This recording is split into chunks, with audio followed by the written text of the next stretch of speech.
Well, a short time ago, I spoke to Eytan Meir, who is the director of the external relations for Im Tirtzu, one of the Israeli organizations organizing today's march.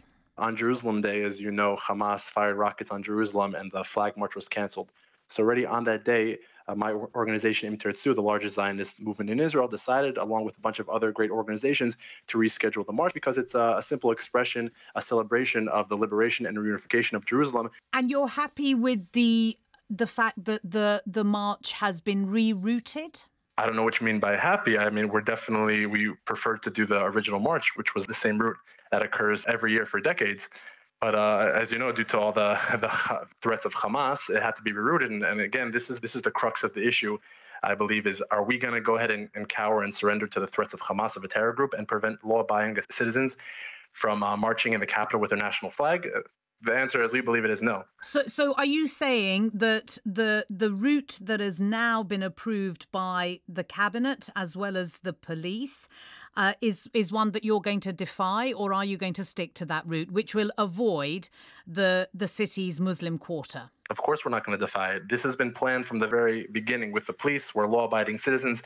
Unfortunately, this march has been being painted as controversial, as radical, as ultranationalist. These are just people, the cream, the salt of the earth, wanting to march with their flag in Jerusalem. And of course, everything is done with the police in accordance to the police's regulation. But you must at some level accept that it is regarded as a provocation, and the nature of this particular conflict, if you like, is that there will always be sensitivities when it comes to the celebration of this particular day for some people. Exactly, and that's the exact point, is where's the red line? And the way that we view it is marching in our internal capital with Israeli flags. That is something that is so basic, and it's to me, it's absurd that people suggest that law-abiding citizens shouldn't be allowed to do that. And the bottom line is that if we worried about what people thought, if we offended people, that we should just pack up our bags and leave, because most people in our region don't really want the Jewish state to be there.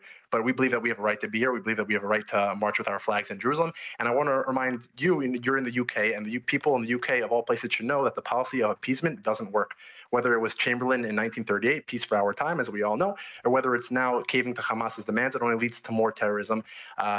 So are we going to cower to terrorism and then risk future risk? And that's what people are saying to us now. They're saying, listen, it's not worth it. What are you doing? There's going to be violence. You're going to provoke them. And what we're saying is that we don't want to live in a society where a terrorist group dictate where we can or cannot march. And I want to remind you that when Jordan illegally occupied the city from 1948 to 1967, Jews weren't even allowed to set foot in there, let alone pray. So this is a celebration, and the fact that people are trying to say that it's a provocation, that itself is absurd. I honestly can't believe that's even a conversation, to say that it's a provocation to wave your national flag in the capital. You continue to talk about Jerusalem as a capital, and that in itself is a provocation to people, Palestinians, who feel that those conversations, that decision about how Jerusalem will be shared or not, has not been decided. I hate to break it to you, but the fact that I'm a Jew living in Israel is a provocation to a lot of people, many Palestinian Arabs, many Arabs. But I live here, and I believe that it's right. And we in Israel, the Jewish people, is our eternal capital. That isn't the point that I made to you. But you talk about Jerusalem as your capital. The point is, the status of Jerusalem has not yet been decided internationally. That, first of all, we, as you said, Israel, it is our capital. Just because the BBC or other networks or the UN don't recognize it doesn't mean it not to be true. So we in Israel view it as our eternal capital. It's been it for thousands of years. And that's a fact on the ground. It's enshrined in Israeli law, and it's not even a conversation. That was Eytan Meir, Director of the External Relations for Im Tirtzu, which is one of the organizations organizing today's march.